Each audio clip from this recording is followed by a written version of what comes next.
ಗಂಗಾತರಂಗ ರಮಣೀಯ ಜಟಾಕಲಾಪಂ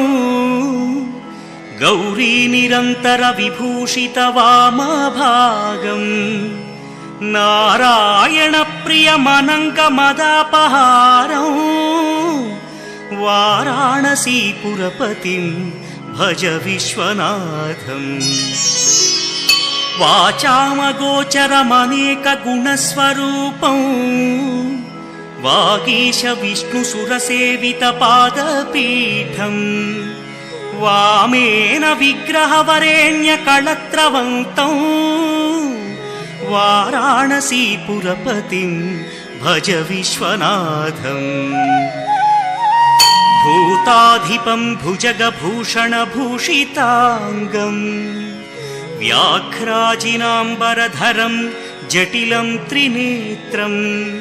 ಪಾಶಾಂಕುಶಾಭಯವರಪ್ರದಶೂಲಪಾಣಿಂ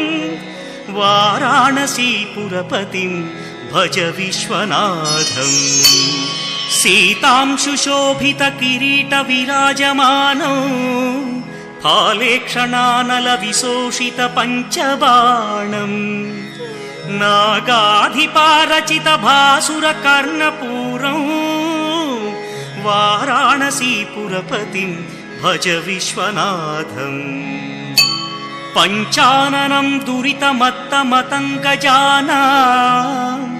ನಾಗಾಂತಕಂ ಧನುಜ ಪುಂಗವ ಪನ್ನಗಾನಾಂ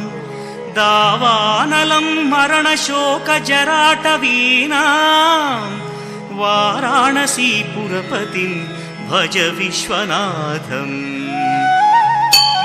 ತೇಜೋಮಯಂ ಸಗುಣ ನಿರ್ಗುಣಮದ್ವಿತೀಯಂ ಆನಂದಕಂದಮಪಿ ರಾಜಿತಮಪ್ರಮೇಯಂ ನಾಗಾತ್ಮಕಂ ಸಕಲ ನಿಷ್ಕಳಮಾತ್ಮರೂಪಂ ವಾರಾಣಸೀಪುರಪತಿಂ ಭಜ ವಿಶ್ವನಾಥಂ ಆಶಾಂ ವಿಹಾಯ ಪರಿಹೃತ್ಯ ಪರಸ್ಯ ನಿಂದಾಂ ಪಾಪೇರತಿಂ ಚ ಸುನಿವಾರ್ಯ ಮನಸ್ಸಮಾಧೌ ಆದಾಯ ಹೃತ್ಕಮಲಮಧ್ಯಗತಂ ಪ್ರದೇಶಂ ವಾರಾಣಸೀಪುರಪತಿಂ ಭಜ ವಿಶ್ವನಾಥಂ ರಾಗಾದಿದೋಷರಹಿತ ಸ್ವಜನಾನುರಾಗಂ ವೈರಾಗ್ಯ ಶಾಂತಿನಿಲಯಂ ಗಿರಿಜಾಸಹಾಯಂ ಮಾಧುರ್ಯ ಧೈರ್ಯ ಶುಭಗಂ ಕರಳಾಭಿರಾಮಂ ವಾರಾಣಸೀಪುರಪತಿಂ ಭಜ ವಿಶ್ವನಾಥಂ ವಾರಾಣಸೀಪುರಪತೇಸ್ತವನಂ ಶಿವಸ್ಯ ವ್ಯಾಸೋಕ್ತಮಷ್ಟಕಮಿದಂ ಪಠಿತಾ ಮನುಷ್ಯ ವಿದ್ಯಾಂ ಶ್ರಿಯಂ ವಿಪುಲ ಸೌಖ್ಯಮನಂತ ಕೀರ್ತಿಂ ಸಂಪ್ರಾಪ್ಯ ದೇಹ ವಿಲಯೇ ಲಭತೆ ಚ ಮೋಕ್ಷಂ ವಿಶ್ವನಾಥಾಷ್ಟಕಮಿದಂ ಯಃ ಪಠೇಚ್ಚಿವ ಸನ್ನಿಧೌ ಶಿವಲೋಕಮವಾಪ್ನೋತಿ ಶಿವೇನ ಸಹ ಮೋದತೆ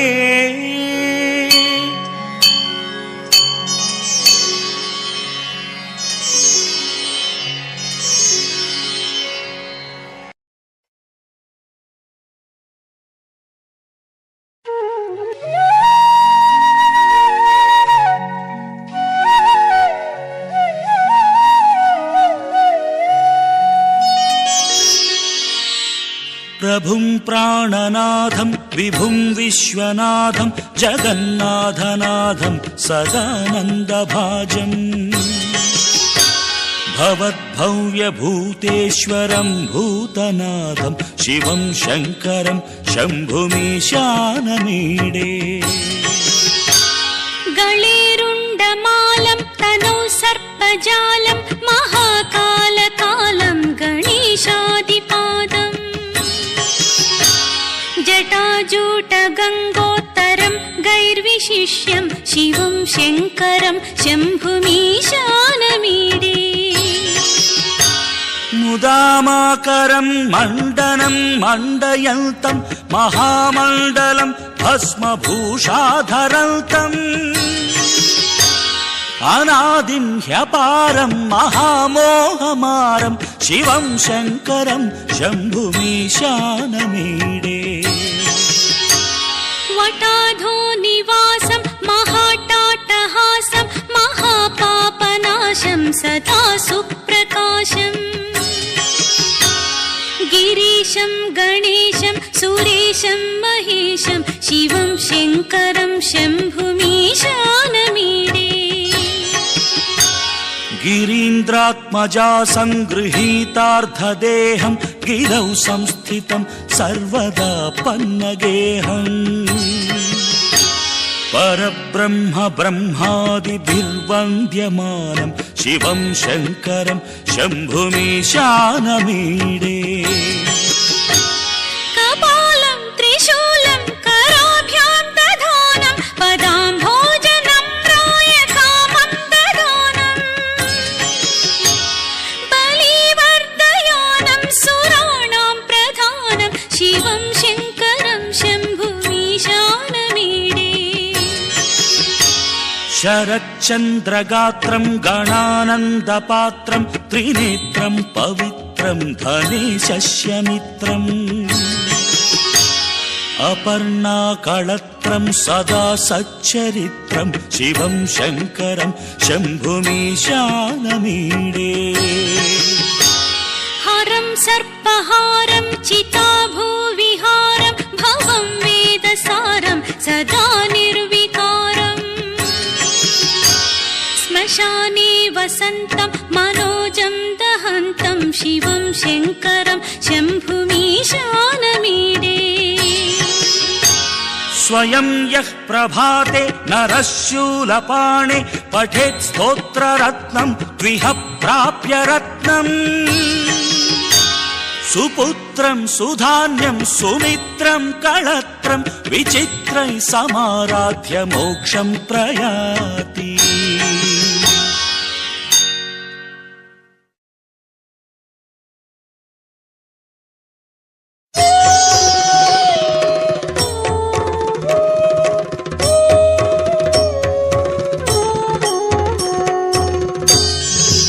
त्रिदलं त्रिगुणाकारं त्रिनेत्रं च त्रियायुधं त्रिजन्म पापसंहारम् एकबिल्वं शिवार्पणम् त्रिशाखैः बिल्वपत्रैश्च अच्छिद्रैः कोमलैः शुभैः तव पूजां करिष्यामि एकबिल्वं शिवार्पणम् कोटिकन्या महादानं तिलपर्वतकोटयः काञ्चनं शैलदानेन एकबिल्वं शिवार्पणम् काशीक्षेत्रनिवासं च कालभैरवदर्शनौ प्रयागे माधवं दृष्ट्वा एकबिल्वं शिवार्पणम् इन्दुवारे व्रतं स्थित्वा निराहारो महेश्वर नक्तं हौष्यामि देवेश एकबिल्वं शिवार्पणम् रामलिङ्गप्रतिष्ठा च वैवाहिककृतं तथा तटाकादि च सन्तानम् एकबिल्वं शिवार्पणम् अखण्डबिल्वपत्रं च आयुतं शिवपूजनं कृतं नाम सहस्रेण एकबिल्वं शिवार्पणम् उमया सह देवेश नन्दिवाहनमेव च भस्मलेपन सर्वाङ्गम् एकबिल्वं शिवार्पणम् सालग्रामेषु विप्राणां तटाकं दशकूपयो यज्ञकोटिसहस्रस्य एकबिल्वं शिवार्पणम् दन्तिकोटिसहस्रेषु अश्वमेधशतक्रतौ कोटिकन्या महादानम् एकबिल्वं शिवार्पणम् बिल्वानां दर्शनं पुण्यं स्पर्शनं पापनाशनम् अघोरपापसंहारम् एकबिल्वं शिवार्पणम् सहस्रवेदपाठेषु ब्रह्मस्थापनमुच्यते अनेकव्रतकोटीनाम् एकबिल्वं शिवार्पणम् अन्नदानसहस्रेषु सहस्रोपनयनं तथा अनेकजन्मपापानि एकबिल्वं शिवार्पणम् बिल्वाष्टकमिदं पुण्यं यः पठेत् शिवसन्निधौ शिवलोकमवाप्नोति एकबिल्वं शिवार्पणम्।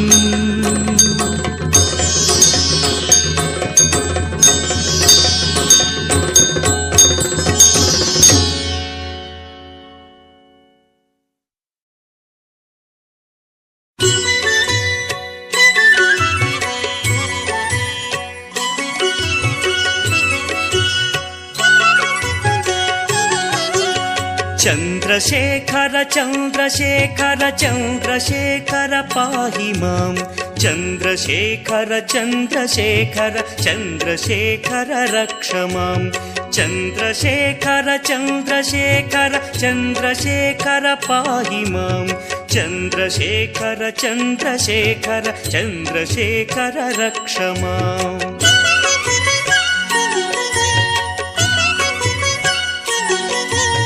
रत्नसानुशरासनं रजताद्रिशृङ्गनिकेतनं सिञ्जनीकृतपन्नगेश्वर मच्युतानलसायकं क्षिप्रदग्धपुरत्रयं त्रिदिवालयैरभिवन्दितं चन्द्रशेखरमाशये मम किं करिष्यति वै यमः।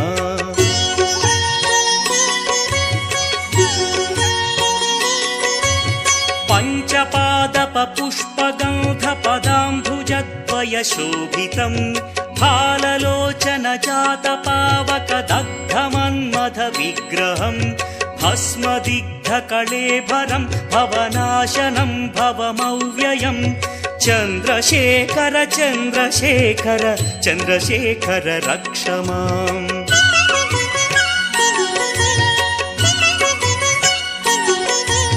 मत्तवारणमुख्यचर्मकृतोत्तरीयमनोहरं पङ्कजासन पद्मलोचन पूजिताङ्घ्रिसरोवरं देवसिन्धुतरङ्गसीकर सिक्तशुभ्रजटाधरं चन्द्रशेखर चन्द्रशेखर चन्द्रशेखर पाहि माम्।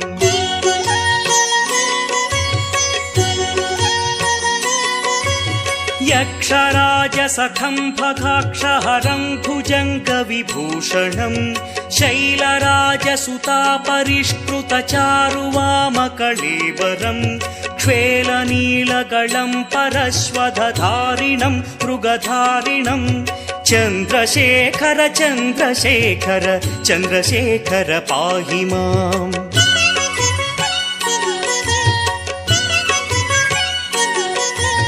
कुण्डलीकृतकुण्डलेश्वर कुण्डलं वृषवाहनं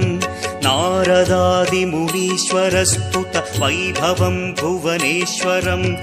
अन्धकान्तकमाश्रितामरपादपं शमनान्तकं चन्द्रशेखर चन्द्रशेखर चन्द्रशेखर रक्ष माम्।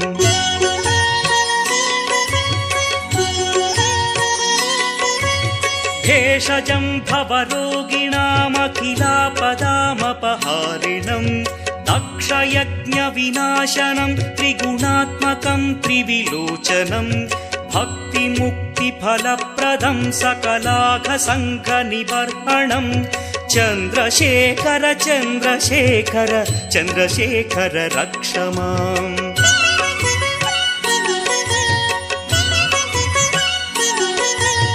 भक्तवत्सलमर्चितं निधिमक्षयं हरिदम्बरं सर्वभूतपतिं परात्परमप्रमेयमनुत्तमं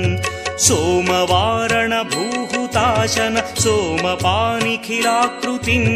चन्द्रशेखर चन्द्रशेखर चन्द्रशेखर पाहि माम्।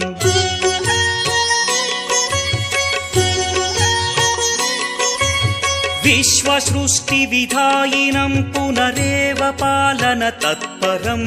संहरन्तमपि प्रपञ्चमशेषलोकनिवासिनं क्रीडयन्तमहर्निशं गणनाथयूधसमन्वितं चन्द्रशेखर चन्द्रशेखर चन्द्रशेखर रक्ष माम्।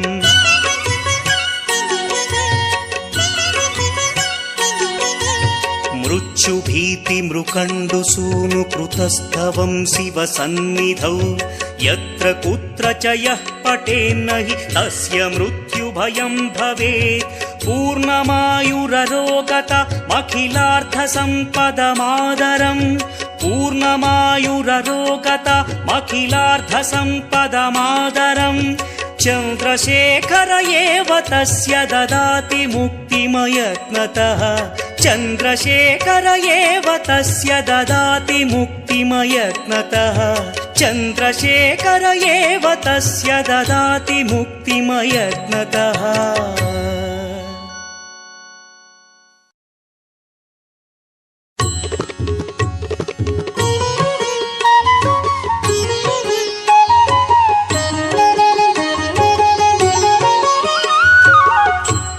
चाम्पेय गौरार्धशरीरकायै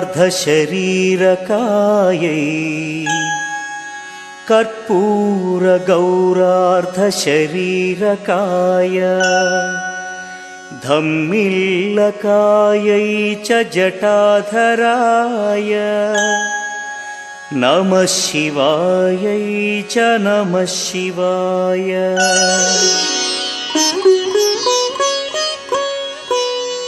कस्तूरिका कुङ्कुमचर्चितायै चितारजः प्रज्ञविचर्चिताय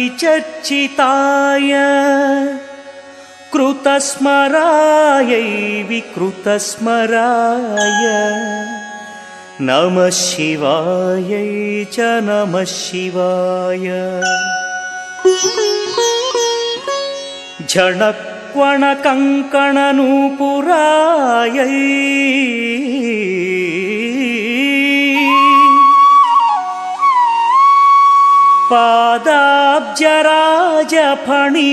पादाब्जराजफणिनूपुराय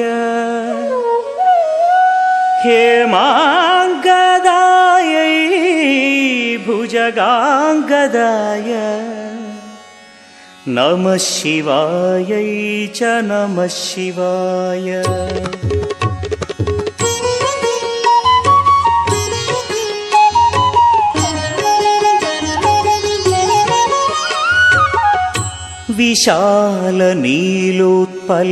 विशालनीलोत्पललोचनायै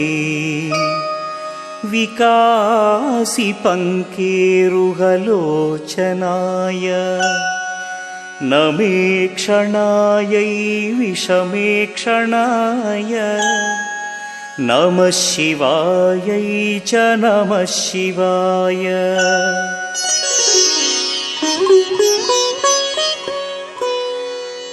मन्दारमाला कलितालकायै कपालमालाङ्कितकन्धराय दिव्याम्बरायै च दिगम्बराय नमः शिवायै च नमः शिवाय अम्बोधरश्यामलकुन्तलायै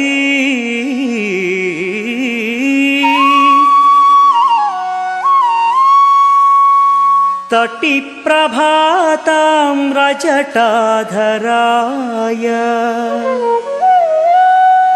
निरीश्वरायै निखिलेश्वराय नमः शिवायै च नमः शिवाय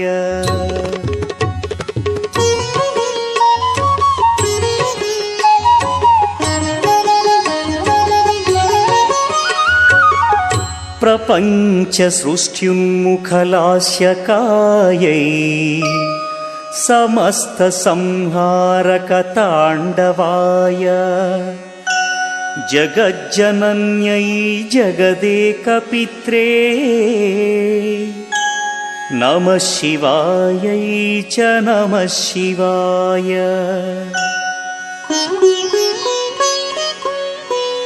प्रदीप्तरत्नोज्ज्वलकुण्डलायै स्फुरन्महापन्नगभूषणाय चिवान्वितायै च चिवान्विताय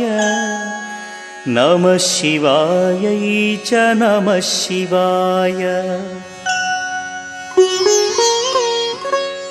एतत्पठेदष्टकमिष्टदं यो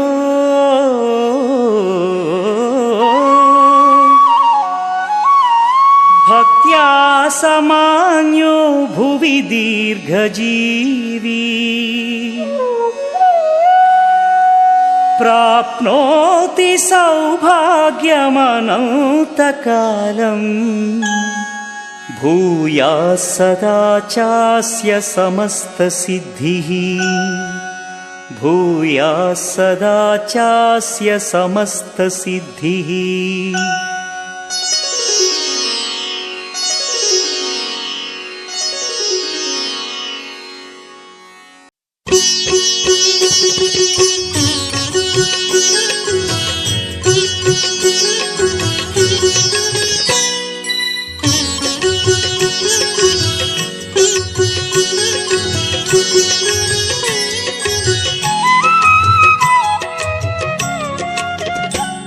विश्वेश्वराय नरकान्तकतारणाय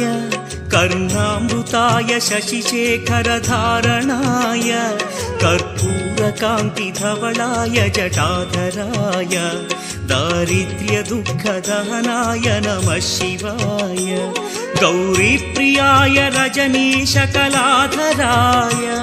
कालान्तकाय भुजगाधिपकङ्कणाय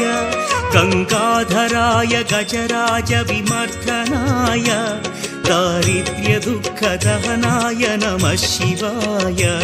दारिद्र्यदुःखदहनाय नमः शिवाय।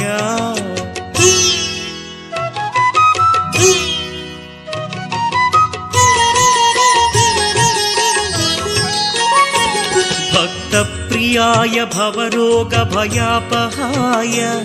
उग्राय दुःखभवसागरतारणाय ज्योतिर्मयाय गुणनामसुमृच्छकाय दारिद्र्यदुःखदहनाय नमः शिवाय। चर्माम्बराय शवभस्मविलेपनाय फालेक्षणाय मणिकुण्डलमण्डिताय मञ्जीरपादयुगलाय जटाधराय दारिद्र्यदुःखदहनाय नमः शिवाय दारिद्र्यदुःखदहनाय नमः शिवाय।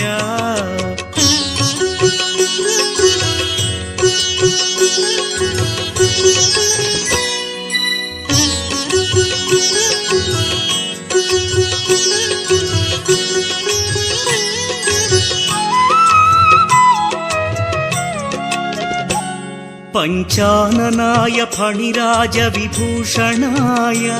हेमांशुकाय भुवनत्रयमण्डिताय आनन्दभूमिवरदाय तमोमयाय दारिद्र्यदुःखदहनाय नमः शिवाय। भानुप्रियाय भवसागरतारणाय कालान्तकाय कमलासनपूजिताय नेत्रत्रयाय शुभलक्षणलक्षिताय दारिद्र्यदुःखदहनाय नमः शिवाय दारिद्र्यदुःखदहनाय नमः शिवाय।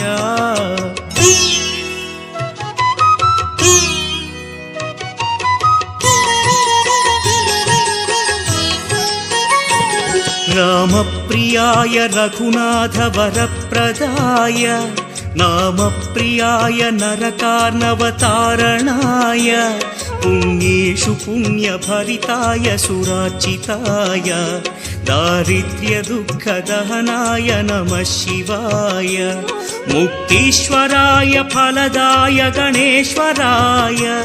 गीतप्रियाय वृषभेश्वर वाहनाय मातङ्गचर्मवसनाय महेश्वराय दारिद्र्यदुःखदहनाय नमः शिवाय दारिद्र्यदुःखदहनाय नमः शिवाय।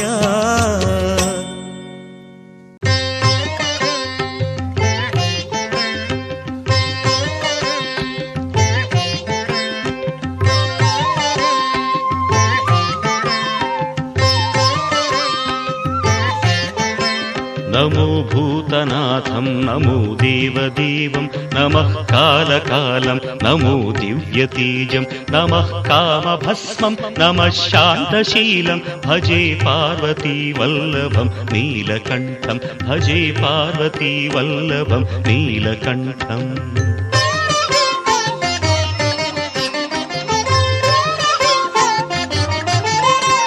సదా తీర్థసిద్ధం సదా భక్తరక్షం సదా శైవ పూజ్యం సదా శుద్ధ భస్మం సదా ధ్యానయుక్తం సదా జ్ఞానకల్పం భజే పార్వతీ వల్లభం నీలకంఠం భజే పార్వతీ వల్లభం నీలకంఠం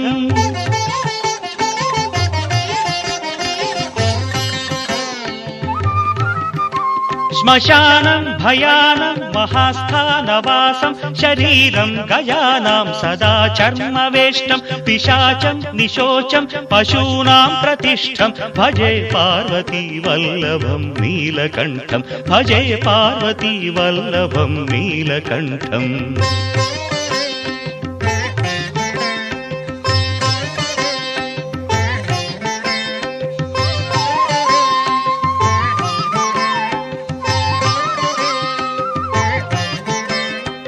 ఫణీనాగకంఠే భుజంగాద్యనేకం కడేరుండమాలం మహావీరశూరం కటివ్యాఘ్రచర్మం చితాభస్మలేపం భజే పార్వతీ వల్లభం నీలకంఠం భజే పార్వతీ వల్లభం నీలకంఠం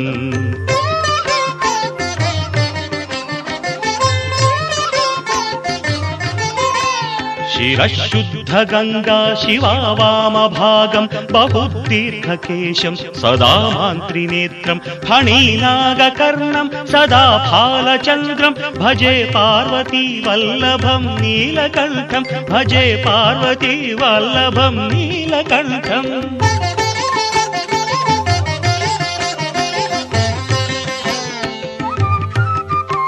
करे शूलधारं महाकष्टनाशं सुरेशं वरेशं महेशं जनेशं धने चारुदीशं ध्वजेशं गिरीशं भजे पार्वती वल्लभं नीलकण्ठं भजे पार्वती वल्लभं नीलकण्ठम्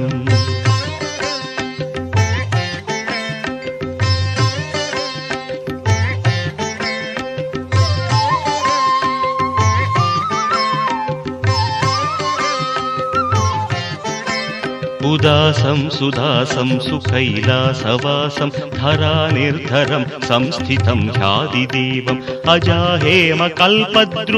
कल्पसेव्यं भजे पार्वती वल्लभं नीलकण्ठं भजे पार्वती वल्लभं नीलकण्ठम्